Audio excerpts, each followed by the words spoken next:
Llegó a la puerta de esa hacienda con la ropa del cuerpo y una niña de 7 años agarrada de su mano. Chaqueta de mezclilla gastada. Sombrero de vaqueroque fue de su padre y una mochila con casi nada adentro. Había perdido todo. Cuando la dueña apareció junto a la cerca blanca, él esperaba ver a una señora mayor. Vio a una mujer joven de vestido morado y botas de cuero, recostada contra la cerca. Como quien ya está cansada de cargar el mundo sola, ella necesitaba a alguien que salvara esa tierra. Él necesitaba un lugar para volver a empezar. Ninguno de los dos sabía que iban a salvarse el uno al otro. El sol caía pesado sobre el camino de tierra y Mateo ya no sentía las piernas. Llevaba a Clara en brazos porque la niña se había dormido. Hacía más de una hora, vencida por el calor y el cansancio de caminar desde la madrugada. La mochila que cargaba en el hombro izquierdo pesaba menos de lo que debería porque adentro casi no había nada. 2 mudas de ropa para él, una para ella, los documentos envueltos en una bolsa plástica y la muñeca de trapo que Clara abrazaba incluso dormida. Luna. Así se llamaba la muñeca. La muñeca la había hecho Lucía con sus propias manos 3 semanas antes de morir, cuando ya casi no tenía fuerzas para nada, pero igual se sentó en la cama del hospital con aguja y hilo porque quería dejarle algo a su hija. Mateo miraba la muñeca apretada contra el pecho de Clara y sentía una mezcla de ternura y dolor que ya ni intentaba separar. Hacía 2 años que Lucía se había ido y todavía había momentos en que él se despertaba de madrugada y estiraba el brazo buscándola en la cama. Después recordaba y el vacío volvía a instalarse en el pecho como algo físico. Como una piedra que alguien le hubiera puesto ahí adentro y que él tuviera que cargar a todos lados. Pero no podía quedarse tirado, no podía darse el lujo de romperse porque Clara lo necesitaba entero. O por lo menos con la apariencia de estar entero. Y eso era suficiente por ahora. Habían pasado 3 meses durmiendo en refugios, comiendo lo que había, inventando excusas para que la niña no entendiera lo grave de la situación. Papá está buscando una casa nueva, le decía. Estamos de aventura. Pronto vamos a tener un lugar bonito. Mentiras piadosas que le destrozaban el alma cada vez que las pronunciaba porque él sabía la verdad. La verdad era que había perdido todo del trabajo, el departamento, los ahorros, la dignidad. Lo único que le quedaba era la niña dormida en sus brazos y la promesa que le había hecho a Lucía en el hospital cuando ella casi no podía hablar, pero igual lo miró fijo y le dijo, «Cuídala». Y él le dijo siempre. Y ella cerró los ojos y no los volvió a abrir. Mateo se detuvo un momento para acomodar a Clara en sus brazos y cambiar la mochila de hombro. El sudor le bajaba por la frente y le ardían los ojos. No había comido nada desde el día anterior porque el último pan que tenía se lo había dado a la niña en el desayuno y ella se lo había comido sin saber que era todo lo que quedaba. Así funcionaba él como padre. Primero Clara, después él. Primero ella come, después él ve qué hace. Primero ella duerme en un lugar seguro, aunque él tenga que quedarse despierto, vigilando toda la noche. No era sacrificio, pensaba. Era simplemente lo que tocaba hacer. Cualquier padre haría lo mismo. Cualquier padre que valiera algo. Al menos levantó la vista y vio a lo lejos una cerca blanca que se extendía por varios metros hasta perderse detrás de unos árboles. Detrás de la cerca había un campo verde con algunos caballos pastando tranquilos y más allá se veía una casa grande, blanca, de 2 pisos. Con un porche amplio y sillas de madera, parecía salida de una postal. Parecía un lugar donde la gente vivía bien, sin preocupaciones, sin tener que contar las monedas para comprar pan. Hacienda Santa Clara. Decía el letrero sobre la puerta de entrada. Qué coincidencia, pensó Mateo. Santa Clara, como su hija, no era un hombre religioso, pero algo dentro de él quiso ver eso como una señal, como si Lucía estuviera ahí arriba moviendo los hilos, guiándolo hacia algún lugar donde pudieran descansar por fin. Era una idea tonta. Lo sabía, pero a veces las ideas tontas son las únicas que nos mantienen caminando. Respiró hondo, acomodó a la niña una vez más y empezó a caminar hacia la puerta de la hacienda. Era su última oportunidad. Si ahí no conseguía trabajo, ya no sabía qué iba a hacer. No tenía plan B, no tenía nada, solo una hija dormida. Una muñeca de trapo y la esperanza terca de que algo tenía que cambiar. Tocó la puerta de la casa principal y esperó. Clara se removió un poco entre sus brazos, pero no despertó. Tenía el sueño pesado de los niños que han caminado mucho, que están agotados hasta los huesos. Pero confían ciegamente en que su padre los va a cuidar pase lo que pase. Esa confianza era lo que más le pesaba a Mateo porque él no estaba seguro de nada. No estaba seguro de poder conseguir trabajo, ni de poder darle una casa, ni de poder cumplir la promesa que le había hecho a Lucía. Pero Clara no sabía eso. Clara solo sabía que su papá la cargaba cuando estaba cansada, que su papá le daba de comer aunque él no comiera, que su papá le contaba historias de noche para que no tuviera miedo. Y eso de alguna manera tenía que ser suficiente. La puerta se abrió y apareció una mujer de unos y tantos años, con delantal de cocina y expresión amable pero cautelosa. Margaret. Aunque Mateo todavía no sabía su nombre, lo miró de arriba a abajo. Vio la ropa sucia del camino, la mochila rota, la niña dormida, y entendió todo, sin necesidad de preguntas. Hay miradas así que leen situaciones enteras en un segundo, que reconocen el hambre, el cansancio, la desesperación silenciosa de alguien, que ya no sabe qué hacer. Pues no, dijo Margaret, más como invitación que como pregunta. Estoy buscando trabajo, dijo Mateo, y su voz sonó más ronca de lo que esperaba. Quizás porque llevaba horas sin hablar con nadie. Cualquier cosa, sé de construcción, de reparaciones, de animales. Lo que no sé, lo aprendo. Margaret asintió despacio, sin decir nada, y le hizo una seña para que esperara. Voy a llamar a la señora, dijo. Y desapareció dentro de la casa, dejando la puerta entreabierta. Mateo se quedó ahí parado con su hija en brazos, mirando el interior de la casa, que parecía otro mundo. Pisos de madera brillante, muebles antiguos, fotos en las paredes. Un ventilador de techo girando despacio.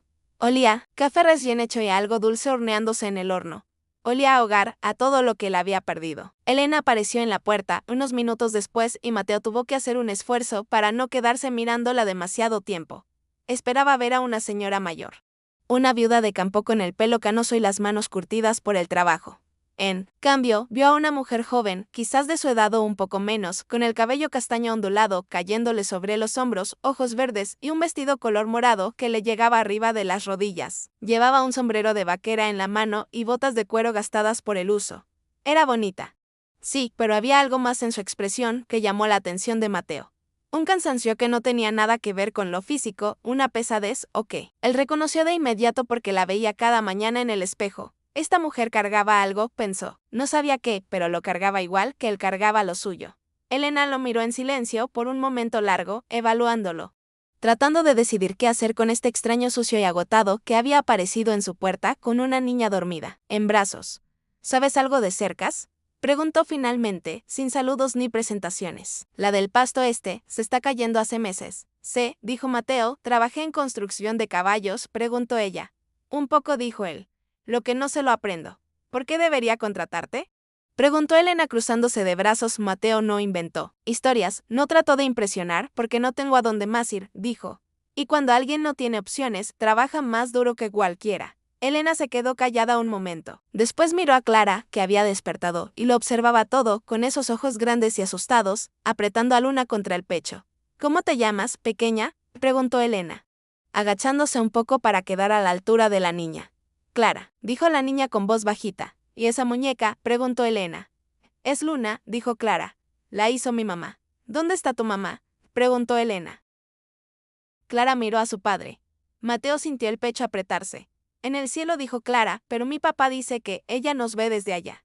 Elena cerró los ojos por un segundo, algo se movió dentro de ella.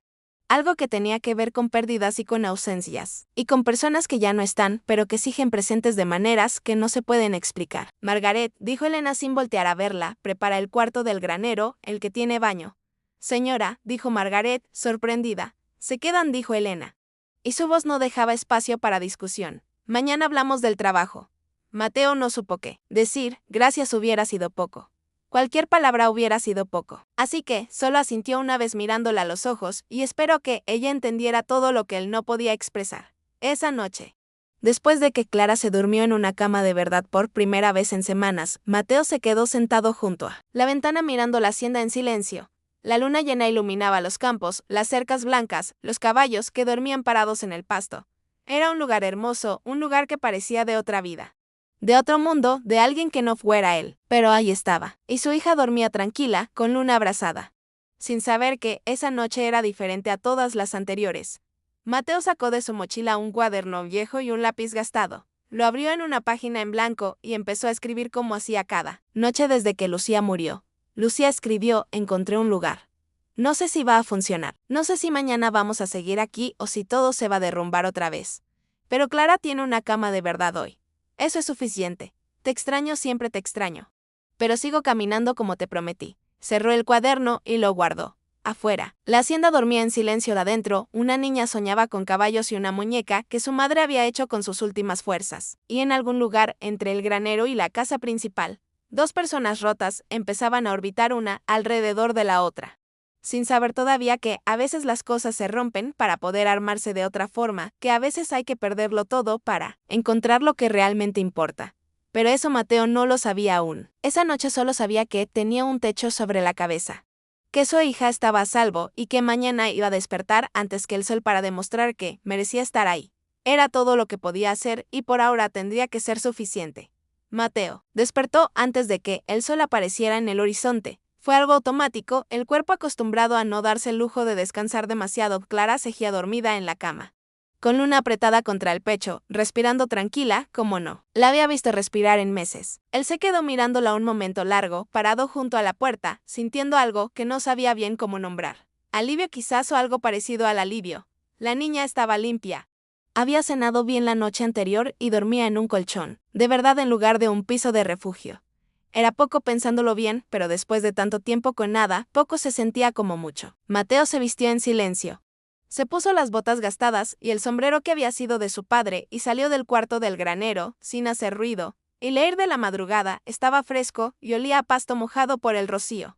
Los caballos todavía dormían en el potrero, sombras oscuras contra el cielo que empezaba a clarear. Caminó hacia la cerca del pasto la que Elena había mencionado el día anterior. La encontró tal como ella había dicho. Varios postes flojos, alambres caídos, madera podrida en algunas partes. Un desastre que llevaba meses esperando a que alguien lo arreglara. Mateo se quitó la chaqueta, la colgó en un poste y empezó a trabajar. No porque alguien se lo hubiera pedido. No porque fuera su obligación, simplemente porque era lo que había que hacer. Y él había aprendido hace mucho tiempo que la mejor manera de demostrar quién eres es con las manos, no con las palabras. Elena salió al porche una hora después con una taza de café en la mano. El sol ya había subido lo suficiente para iluminar los campos y ella buscaba un momento de silencio antes de que empezara otro día de problemas que no sabía cómo resolver. Entonces lo vio el hombre del día anterior, el que había llegado con la niña y la mochila rota. Estaba arrodillado junto a la cerca del pasto con un martillo en la mano. Tenía la camiseta empapada de sudor y llevaba trabajando quién sabe cuánto tiempo. Elena se quedó parada en el porche, sin saber qué hacer con eso. Hacía 8 meses que estaba en esa hacienda y en 8 meses nadie había hecho nada sin que ella lo pidiera primero. Y aún pidiéndolo, las cosas se hacían mal. A medias o simplemente no se hacían. Había contratado gente del pueblo que le cobraba caro y trabajaba poco. Había llamado especialistas que la miraban con condescendencia porque era joven y mujer. Y claramente no sabía nada de campo. Había intentado hacer las cosas ella misma y solo había conseguido frustrarse más. Pero este hombre, extraño, que había aparecido de la nada con una hija y una historia que ella todavía no conocía. Estaba arreglando la cerca antes del desayuno, sin que nadie se lo ordenara. Elena bajó del porche y caminó hacia él. Mateo la escuchó acercarse, pero no dejó de trabajar. Siguió clavando el poste que estaba acomodando, golpe tras golpe, firme y preciso. ¿Quién te mandó a hacer esto tan temprano?, preguntó Elena. Nadie, dijo él sin levantar la vista. Pero usted dijo que estaba cayendo y cerca caída es problema esperando a pasar. Elena no supo qué responder. Se quedó ahí parada un momento, viéndolo trabajar y después dijo lo único que se le ocurrió. El desayuno está listo. Margaret hizo panqueques. Era su forma de decir gracias sin decirlo y Mateo lo entendió perfectamente. La primera semana pasó así con Mateo trabajando sola y Elena observándolo desde lejos sin saber bien qué pensar. Él arregló la cerca del pasto en 3 días. Después siguió con la puerta del granero que no cerraba bien y después con el techo del gallinero que tenía goteras y después con la bomba de agua que hacía un ruido extraño cada vez que se encendía. Nadie le pedía que hiciera esas cosas. Él simplemente las veía, evaluaba lo que hacía falta y se ponía a trabajar. Por las noches cenaba con Clara en el cuarto del granero. Comida que Margaret les llevaba en bandejas porque Elena había insistido en que comieran bien mientras estuvieran ahí. Clara se había adaptado rápido al lugar, corría por los campos durante el día, perseguía a las gallinas, se sentaba a ver los caballos durante horas. Era una niña fácil, que no pedía mucho, que había aprendido demasiado joven a no dar problemas. Mateo la miraba jugar y sentía una mezcla de alegría y tristeza. Alegría porque su hija estaba bien, porque tenía espacio para correr, porque parecía feliz. Tristeza porque una niña de 7 años no debería saber lo que es quedarse sin casa, dormir en refugios. Fingir que todo está bien cuando nada lo está. Clara había aprendido a ser invisible para no molestar y eso de alguna manera le rompía el corazón más que cualquier otra cosa. El viernes de esa primera semana, Elena lo llamó a la casa principal para pagarle por el trabajo de la cerca. ¿Cuánto te debo?, preguntó sacando unos billetes del cajón del escritorio. Mateo le dijo una cifra. Elena frunció el ceño. Es muy poco, dijo. Trabajaste toda la semana. Tratóle más. Extendiendo los billetes hacia él. Quédate con él. Cambio, trabajaste bien. Mateo miró el dinero, pero no lo tomó. Cobro lo que es justo, dijo, ni más ni menos. Limosna no aceptó. Elena se quedó con los billetes en la mano, sin saber cómo reaccionar. Toda su vida, la gente había tratado de sacarle algo. Sus padres querían su herencia. Los trabajadores del pueblo le cobraban de más por todo. Los hombres que había conocido siempre querían algo a cambio de su atención. Pero este hombre estaba parado frente a ella, rechazando dinero que ella le ofrecía voluntariamente, porque tenía algo que no se compraba con billetes: dignidad, una palabra que Elena había escuchado muchas veces, pero que pocas veces había visto en acción. Mateo tomó solo lo que había pedido, ni un centavo más, y asintió una vez antes de salir. Elena se quedó sola en el escritorio, mirando los billetes que todavía tenía en la mano, pensando en este hombre extraño que había aparecido en su puerta y que cada día la sorprendía un poco más. Si estás pasando por un momento difícil en tu vida, si sientes que perdiste todo y no sabes cómo seguir adelante, quiero que sepas que hay personas así en el mundo. Personas que no se venden, que no se arrodillan, que mantienen la frente en alto aunque no tengan nada. Y si esas personas existen, entonces hay esperanza para ellos y para nosotros. Clara descubrió a Estrella al final de esa segunda semana. Era un caballo viejo que vivía en la parte trasera del establo, separado de los demás. Había sido el favorito del abuelo de Elena, un animal noble que había ganado competencias en su juventud, pero que ahora estaba flaco, débil, y se negaba a comer desde que su dueño había muerto. Elena había pensado en llamar al veterinario para que lo sacrificara, porque verlo así le dolía demasiado y no sabía qué hacer para ayudarlo. Pero entonces Clara lo encontró. Mateo estaba trabajando en el establo cuando escuchó a su hija hablando bajito. Se asomó y la vio sentada en el suelo junto al caballo, acariciándole el hocico mientras le contaba cosas. Estrella, le decía, porque había visto el nombre en la puerta del corral. Yo sé que estás triste. Yo también estuve triste mucho tiempo. Cuando mi mamá se fue, yo no quería comer tampoco. Pero mi papá me dijo que tenía que seguir porque mi mamá me estaba viendo desde el cielo y no quería que yo estuviera mal. Capaz tu dueña también te está viendo y capaz no quiere que estés triste. Mateo se quedó paralizado, escuchando a su hija de 7 años consolar a un caballo moribundo con las mismas palabras que él le había dicho a ella meses atrás. Esa noche, le preguntó a Clara por qué pasaba tanto tiempo con Estrella. Porque está sola, papá, dijo ella con esa simplicidad que tienen los niños. Igual que nosotros estábamos en los refugios. No quiero que se sienta así. Mateo la miró un momento largo y tomó una decisión. Entonces vamos a cuidarla, dijo, juntos. Durante las siguientes semanas, Mateo investigó sobre caballos en los libros viejos que encontró en el granero. Algunos que habían pertenecido al abuelo de Elena. Aprendió sobre alimentación, sobre cuidados, sobre cómo tratar a un animal que ha perdido las ganas de vivir. Se levantaba de madrugada para alimentar a Estrella poco a poco con paciencia, obligándola a comer aunque no quisiera. Y Clara estaba ahí cada día hablándole al caballo, haciéndole compañía, dándole una razón para seguir. Un mes después, Estrella se levantó firme por primera vez en mucho tiempo. Clara gritó de alegría y corrió a abrazar al caballo de Elena. Estaba en la puerta del establo, viendo la escena con los ojos húmedos. ¿Por qué hiciste esto?, le preguntó a Mateo después. No te pedí que lo hicieras. No te pagué por esto. Mateo miró a su hija, que seguía abrazando a Estrella como si fuera el mejor amigo que había tenido en su vida. Porque mi hija me enseñó algo, dijo. A veces cuidar lo que está roto es la única forma de no romperse uno mismo. Elena se cayó del techo del granero un martes por la tarde. Llevaba semanas intentando arreglar las goteras ella sola porque no quería pedirle ayuda a nadie. Porque toda su vida le habían dicho que no era capaz de nada y ella estaba empeñada en demostrar lo contrario. Subió la escalera con las herramientas, pisó una teja suelta y lo siguiente que supo es que estaba en el suelo, con el tobillo torcido y las lágrimas cayéndole por la cara. No lloraba de dolor, lloraba de rabia, de frustración, de sentirse inútil en un lugar que debería ser suyo, pero que no lograba dominar. Mateo la encontró así, sentada en la tierra, con las manos sucias y la mirada perdida. No corrió hacia ella ni hizo aspavientos, simplemente caminó hasta donde estaba y se sentó a su lado en silencio esperando. No puedo hacer nada bien, dijo Elena después de un rato. Nada funciona. Mi abuelo cuidó esta hacienda 40 años y yo no puedo ni arreglar un techo. Su voz se quebró en la última palabra y ella se odió por eso. No quería llorar frente a este hombre. No quería que nadie la viera así. pero ya era tarde y las lágrimas seguían cayendo.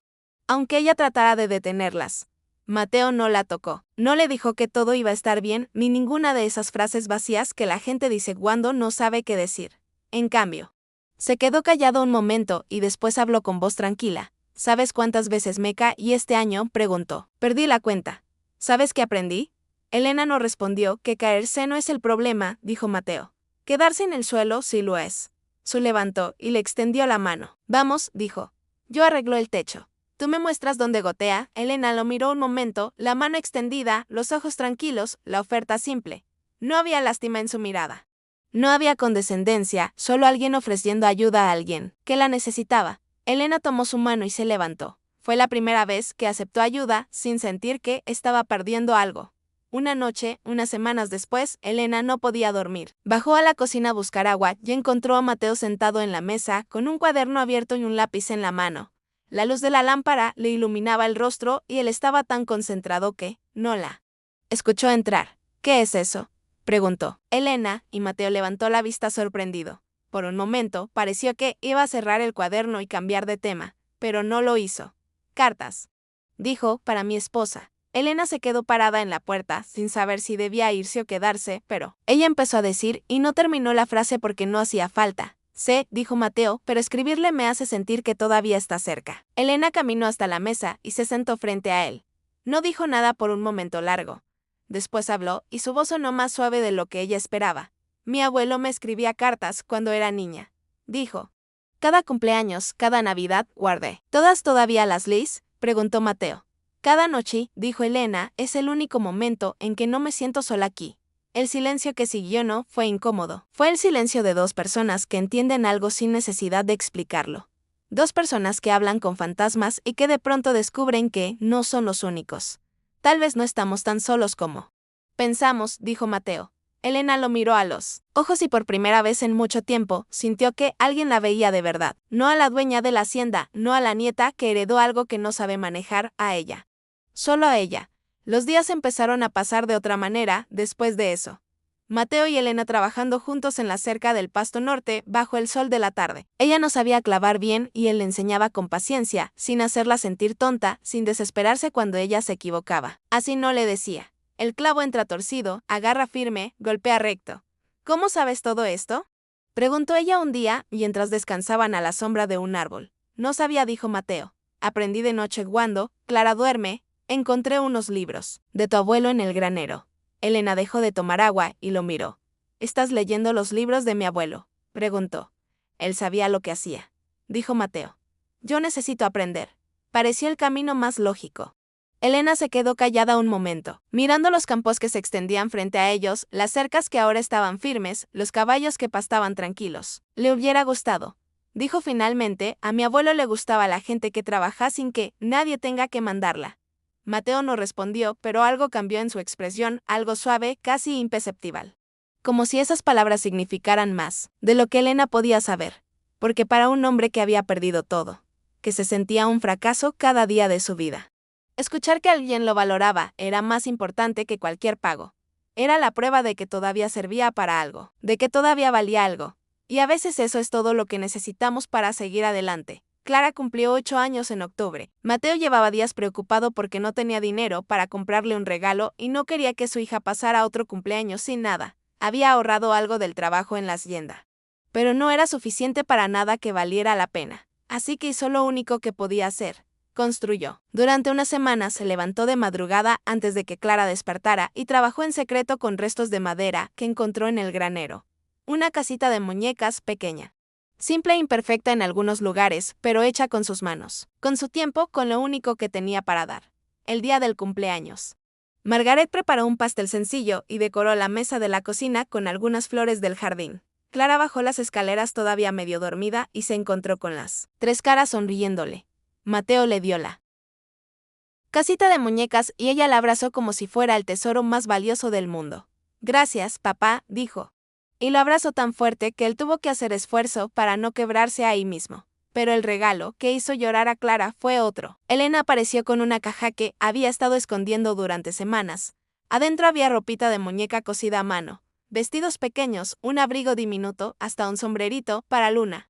Dijo Elena, Pensé que necesitaba ropa nueva. Clara se quedó mirando la caja sin decir nada. Después miró a Elena.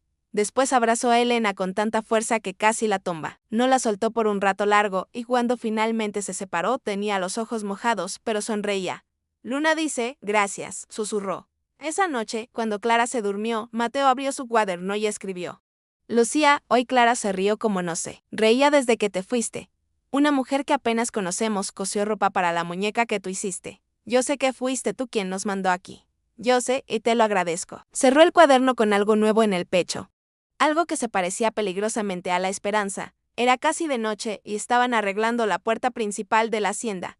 El sol se ponía detrás de los árboles y todo tenía ese color dorado que solo existe en las tardes de otoño. Elena tropezó con una herramienta que estaba en el suelo y Mateo la sujetó del brazo para que no cayera. Fue un gesto automático sin pensarlo. Pero cuando ella recuperó el equilibrio, ninguno de los dos se movió.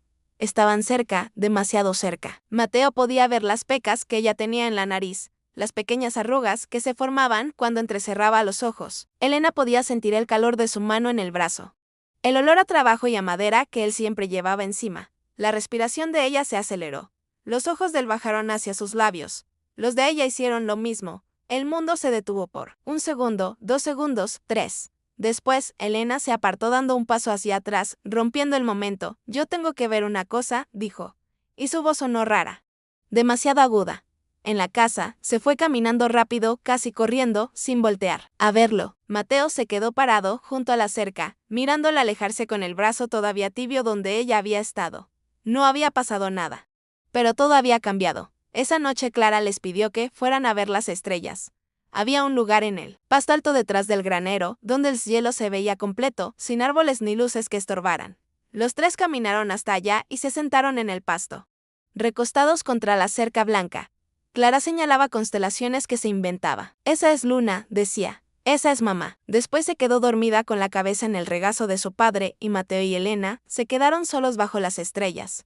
¿Por qué viniste aquí de verdad?, preguntó Mateo después de un rato de silencio. A esta hacienda quiero decir, Elena tardó en responder porque quería probar que mi abuelo no se equivocó al creer en mí, dijo. Todos dijeron que iba a fracasar. Necesitaba demostrar que estaban equivocados. ¿Y ahora?, preguntó él. Ahora ya no sé si es solo demostrar algo, dijo ella. Creo que es sobre no querer irme. Sus ojos encontraron los de él en la oscuridad. ¿Tú piensas en irte?, preguntó ella. Al principio, sí, dijo Mateo. Ahora no. No dijo más. No hacía falta. Las estrellas seguían brillando arriba, indiferentes a todo lo que pasaba abajo. Y dos personas que habían llegado rotas a ese lugar empezaban a darse cuenta de que quizás, solo quizás podían armarse de nuevo. Pero juntos el auto llegó sin avisar un sedán negro de lujo que parecía fuera de lugar en el camino de tierra de la hacienda. Mateo estaba arreglando una de las puertas del establo cuando escuchó el motor y vio el vehículo detenerse frente a la casa principal. Dos personas bajaron, un hombre de traje gris y una mujer con vestido caro y lentes de sol, ambos mirando todo a su alrededor con una mezcla de disgusto y condescendencia. Mateo no los conocía, pero supo de inmediato quiénes eran. Había algo en la forma en que caminaban, en cómo levantaban la barbilla, en cómo miraban la hacienda como si fuera algo sucio que hubieran pisado por accidente. Elena salió al porche y su expresión cambió al verlos. Se puso rígida, tensa, como un animal que detecta peligro. Mateo se acercó despacio, quedándose a una distancia prudente, pero lo suficientemente cerca para escuchar. Elena, dijo la mujer, quitándose los lentes de sol. Esto es ridículo. Estás desperdiciando tu vida en este fin de mundo. Vende la hacienda de una vez, vuelve a la ciudad. Cásate con alguien de nuestro nivel. Alguien que ustedes elijan. ¿Verdad?, dijo Elena con voz fría. Alguien que no sea un peón que apareció en tu puerta con una hija, dijo el hombre, mirando hacia donde estaba Mateo. Clara estaba junto a su padre. Había salido del establo al escuchar las voces. ¿Qué es peón, papá?, preguntó en voz baja. Mateo le puso la mano en el hombro.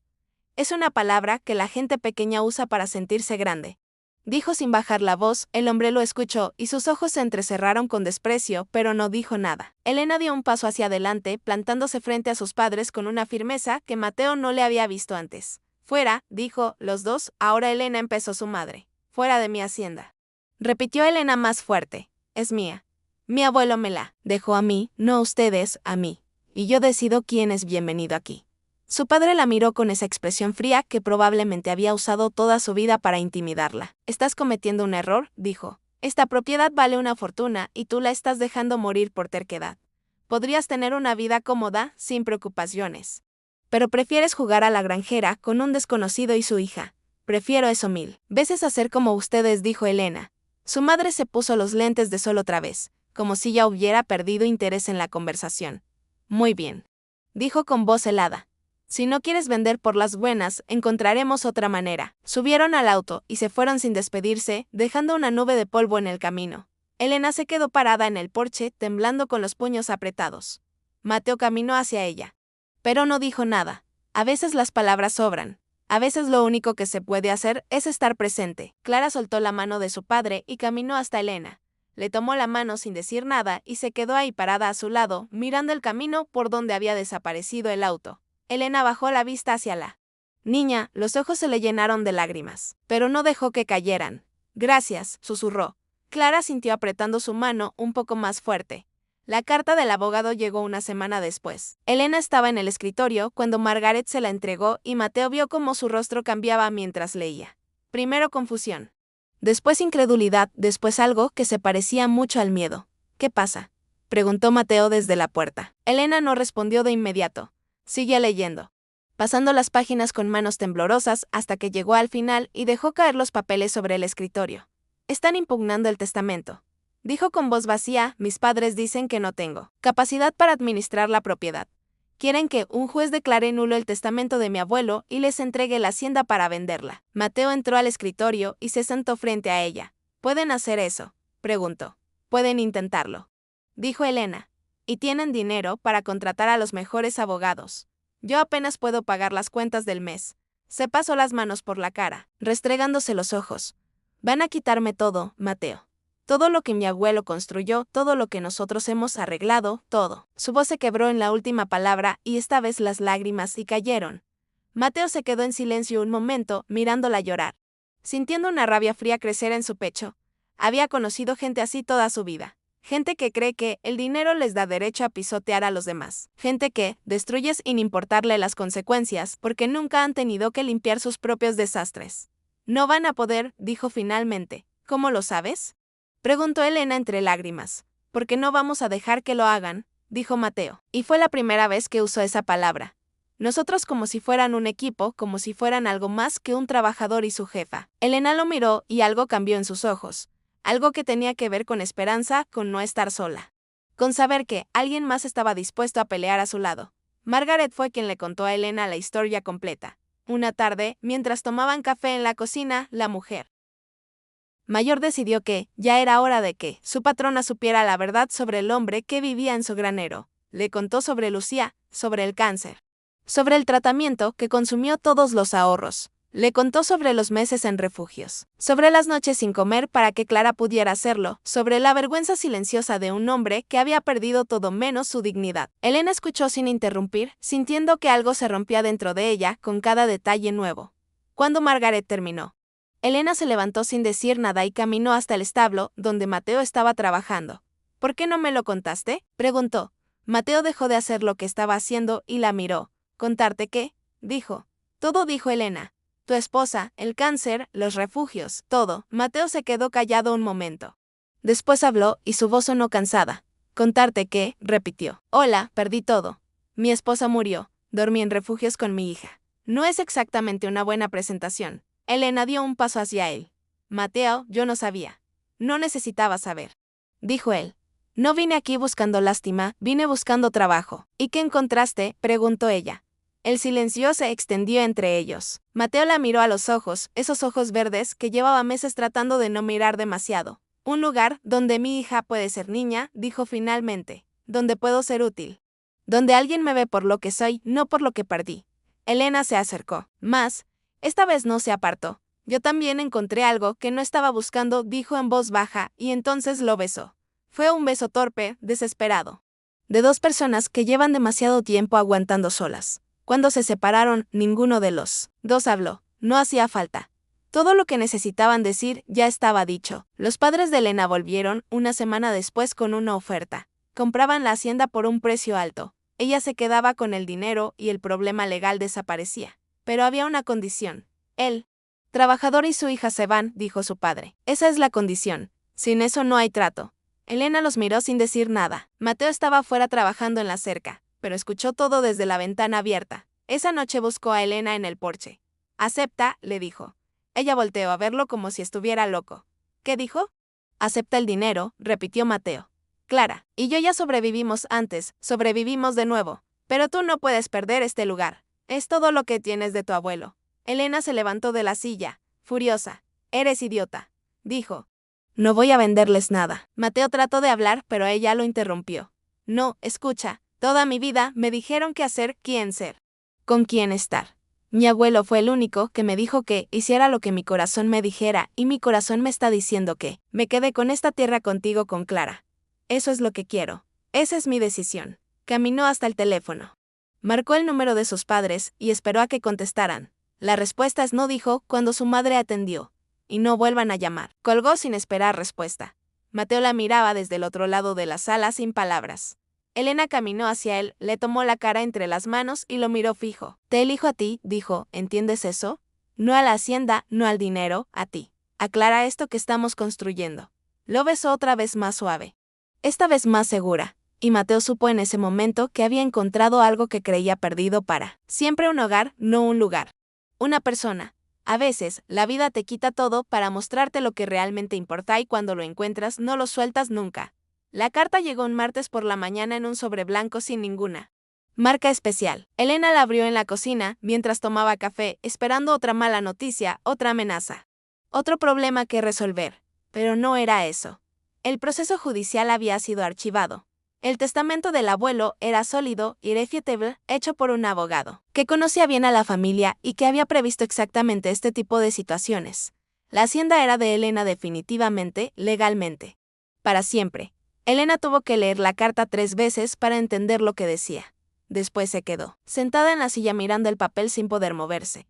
Margaret entró a la cocina y la vio así, pálida, con los ojos fijos en la carta. ¿Qué pasó?, preguntó asustada. Pensó que eran más problemas, más ataques, más intentos de quitarle todo. Elena levantó la vista y sonrió. Una sonrisa rara, temblorosa. Como si no supiera muy bien cómo hacerlo. Ganamos, dijo. Es mía, la hacienda es mía. Margaret se llevó las manos a la boca y después corrió a abrazarla. Las dos lloraron juntas en la cocina, riendo y llorando al mismo tiempo. Liberando meses de tensión y miedo en un momento de puro alivio. Mateo apareció en la puerta unos minutos después, sucio del trabajo de la mañana, y las encontró así. ¿Qué pasó?, preguntó. Elena le mostró la carta a Mateo, la leyó en silencio una vez, 2 veces, y después la miró con una sonrisa que le transformó la cara. Se acabó, dijo Elena. De verdad se acabó. Esa noche celebraron en el porche de la casa principal. Nada grandioso, nada exagerado, solo las personas que importaban.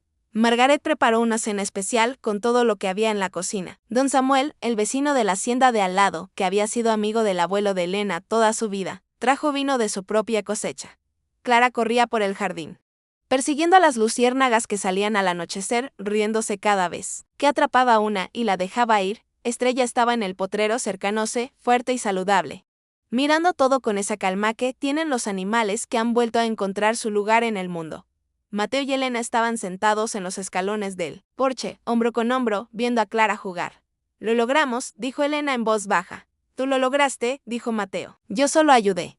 Elena negó con la cabeza. No. Nosotros sin ti, Clara, yo habría renunciado hace meses. Cuando llegaste estaba a punto de venderlo todo y volver a la ciudad con el rabo entre las patas. Mateo no dijo nada, no hacía falta. Don Samuel se acercó a ellos con 2 copas de vino y se sentó en una silla cercana. Lo conocí cuando era niño, dijo mirando a Mateo. Al abuelo de Elena. Era un hombre terco. Difícil, que no confiaba en nadie fácilmente, pero cuando confiaba para siempre. Elena se parece a él en eso. Y tú también, creo. Mateo tomó la copa y miró al hombre mayor. Gracias, dijo, por estar aquí. Por ayudarla cuando yo todavía no había llegado. Don Samuel sonrió. No me agradezcas a mí, dijo, agradécele a ella por ser lo suficientemente terca para no rendirse y a ti mismo por aparecer cuando más te necesitaba. A veces el momento es todo. Más tarde esa noche, Cuando Clara ya se había dormido y la casa estaba en silencio, Mateo sacó el cuaderno viejo de su mochila y se sentó junto a la ventana. Elena lo encontró así, escribiendo a la luz de una vela, y se sentó frente a él sin decir nada. Mateo terminó de escribir, cerró el cuaderno y la miró. «Quiero mostrarte algo», dijo. «No tienes que hacerlo», dijo Elena. «Sé que es privado». «Quiero», dijo él, y abrió el cuaderno. En la última página, escrita, era diferente a las otras. Elena lo notó de inmediato. La letra era más firme, más clara, no temblaba como en las páginas anteriores que había alcanzado a ver. Mateo empezó a leer en voz alta, despacio, como si cada palabra le costara, pero también lo liberara. Lucía leyó: «Hoy terminó el juicio. La hacienda es de Elena». Clara corrió con Estrella por el potrero y se rió tanto que yo lloré escondido. «Por primera vez en mucho tiempo, no te escribo para contarte de mi dolor. Te escribo para contarte de mi alegría. Yo sé que tú nos mandaste aquí. Sé que tú la elegiste a ella para cuidarnos y sé que me estás dando permiso para seguir adelante. Siempre. Te voy a amar. Pero aprendí que el corazón no es un vaso que se llena una sola vez, es un pozo. Gracias por enseñarme a amar. Ahora sé que puedo hacerlo de nuevo». Elena estaba llorando cuando él terminó, lágrimas silenciosas que le caían por las mejillas sin que ella hiciera nada por detenerlas. «No tienes que dejar de amarla para amarme», dijo en voz baja. «Lo sé», dijo Mateo, «por eso puedo hacer las dos cosas». Miraron un momento largo en el silencio de la noche, dos personas que habían llegado rotas a ese lugar y que ahora, de alguna manera, estaban enteras otra vez, no perfectas. Nunca perfectas, pero enteras. Y a veces eso es todo lo que se puede pedir. La mañana siguiente, Elena estaba en la cocina preparando el desayuno cuando sintió unos pasos pequeños detrás de ella. Se volteó y vio a Clara parada en la puerta, todavía en pijama, con Luna apretada contra el pecho. La niña la miraba con esos ojos grandes que tenía, esos ojos que veían demasiado para su edad. «Elena», dijo Clara con voz bajita, «¿puedo preguntarte algo?» «Claro, mi amor», dijo Elena. Y la palabra salió natural, sin pensarla, como si siempre hubiera estado ahí. «¿Tú te vas a quedar?», preguntó Clara. «¿Te vas a ir como los otros lugares?»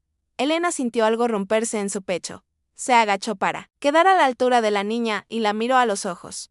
«No me voy a ningún lado», dijo. «Esta es mi casa y si tú y tu papá quieren, puede ser su casa también para siempre». Clara la miró un momento procesando las palabras, decidiendo si podía confiar en ellas. Después miró a Luna como consultando con la muñeca. «Luna dice que sí», susurró. Elena sonrió y abrió los brazos. Clara se lanzó hacia ella y la abrazó con toda la fuerza que tenía su cuerpo pequeño. Mateo apareció en la puerta de la cocina y las vio así abrazadas. Su hija y esta mujer que había aparecido en sus vidas cuando más la necesitaban.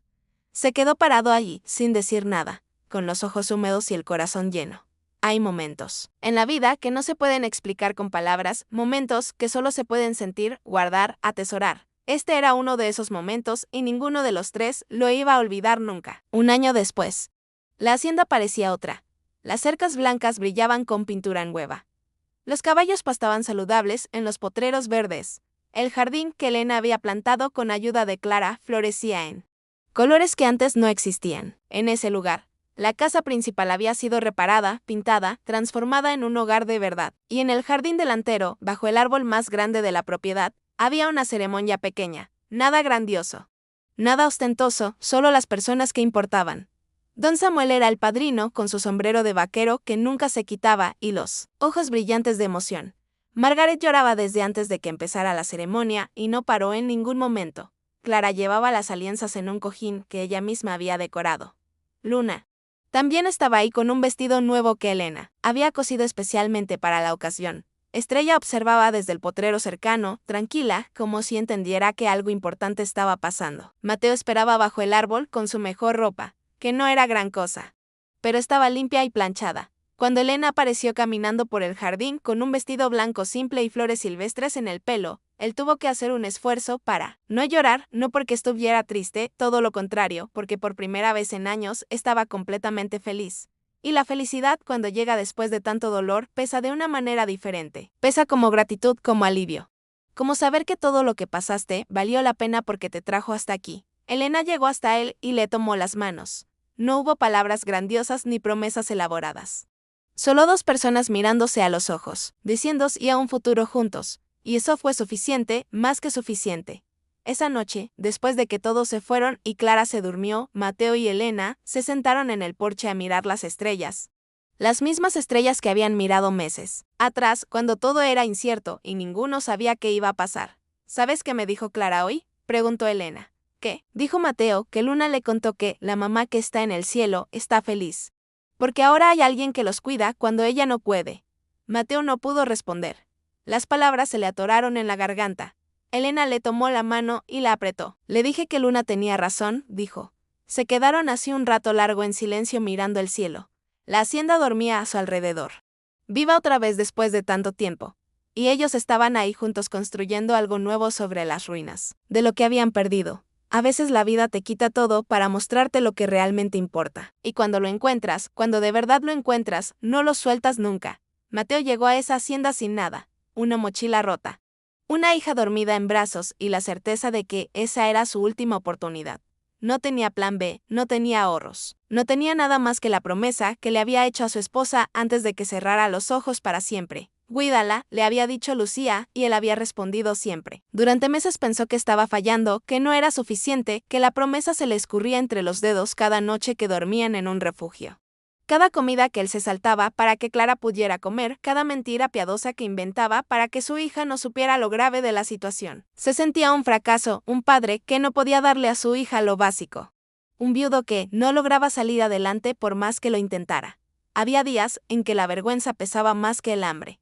Días en que miraba a Clara dormir y se preguntaba si ella estaría mejor con otra persona, alguien que pudiera darle una vida de verdad, no esta existencia de sobras y refugios y promesas vacías. Pero nunca se lo dijo a nadie. Guardó todo eso adentro, como hacen los hombres que aprendieron que quejarse no sirve de nada, que la única opción es seguir caminando, aunque no sepas hacia dónde.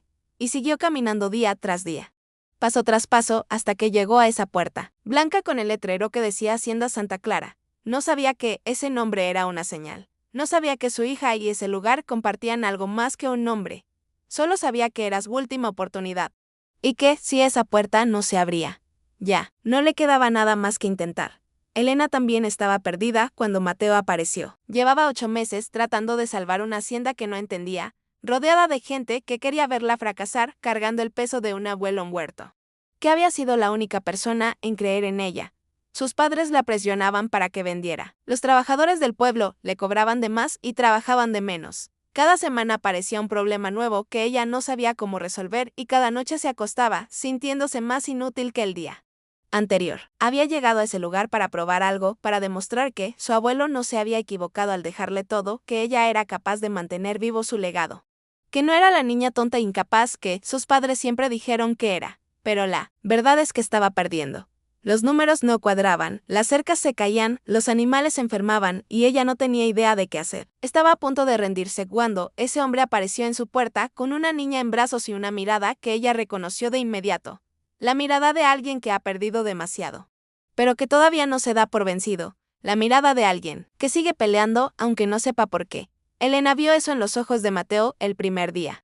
Aunque no lo admitió hasta mucho después.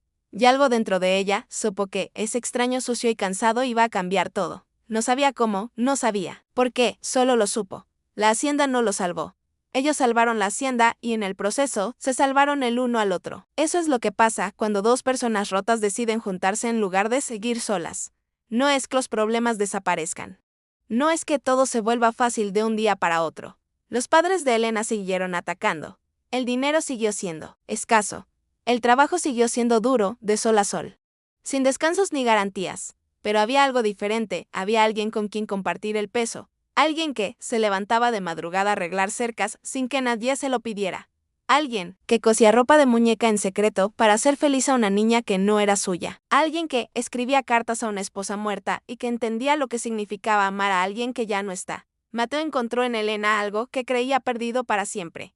La posibilidad de volver a construir un hogar, no un lugar, una persona. Un espacio donde su hija pudiera ser niña otra vez, donde él pudiera ser útil, donde la vida tuviera sentido más allá de sobrevivir un día más. Y Elena encontró en Mateo algo que nunca había tenido, alguien que la veía como era, sin juzgarla, sin querer cambiarla. Sin esperar nada a cambio más que la oportunidad de trabajar y estar presente. Dos personas que no se buscaban, pero que se necesitaban. Dos mitades que no sabían que eran mitades hasta que se encontraron. Si esta historia te tocó, si algo de lo que escuchaste te hizo pensar en tu propia vida, me gustaría que me lo contaras en los comentarios. Tal vez hubo un momento donde sentiste que perdiste todo y encontraste algo que ni sabías que necesitabas. Tal vez estás pasando por ese momento ahora mismo. Sin saber qué viene después, sin saber si las cosas van a mejorar o si esto es todo lo que hay. Si es así, quiero que sepas algo. Lo que estás viviendo no es el final de tu historia. Es solo un capítulo difícil, oscuro, que parece no tener salida, pero los capítulos terminan. Las páginas se dan vuelta y a veces, cuando menos lo esperas, aparece una puerta que no sabías que existía. Una hacienda con un nombre que significa algo. Una persona que te mira sin lástima y te ofrece la mano. Una oportunidad de empezar de nuevo. No puedo prometerte que todo va a salir bien. Nadie puede prometerte eso. Pero sí puedo decirte que rendirse es la única forma segura de perder. Y mientras sigas caminando, mientras sigas levantándote cada vez que caes, hay esperanza. Y la esperanza, aunque sea pequeña, aunque sea terca, aunque parezca ridícula, es suficiente, es lo único que necesitas para dar el siguiente paso y el que viene después de ese. Mateo llegó a esa hacienda convencido de que no tenía nada, pero estaba equivocado. Tenía a Clara, tenía sus manos que sabían trabajar, tenía la promesa que le había hecho a Lucía y la terquedad de querer cumplirla. Aunque todo dijera que era imposible, tenía más de lo que pensaba. Solo que no podía verlo porque estaba demasiado ocupado mirando todo lo que había perdido. A veces nos pasa eso. Nos enfocamos tanto en lo que falta que olvidamos lo que todavía está. Lo que todavía queda, lo que todavía vale la pena. Esta historia no es sobre una hacienda, ni sobre un romance, ni sobre un final feliz de película. Es sobre elegir. Elegir levantarse cuando caes. Elegir seguir cuando todo dice que pares. Elegir amar de nuevo cuando el corazón todavía duele. Elegir construir algo nuevo sobre las ruinas de lo que perdiste. Eso hizo Mateo. Eso hizo Elena. Eso hizo Clara con un caballo viejo que había dejado de comer. Y eso puedes hacer tú también, sea lo que sea que estés enfrentando ahora mismo. La vida te va a quitar cosas, eso es inevitable. Pero lo que hagas después de perderlas, eso sí depende de ti. Así que elige bien, elige seguir, elige levantarte una vez más. Porque nunca sabes qué puerta te está esperando al final del camino. Si quieres más historias como esta de gente común que eligió no rendirse cuando todo decía que debían hacerlo, suscríbete al canal. Nos vemos en la próxima. Turno.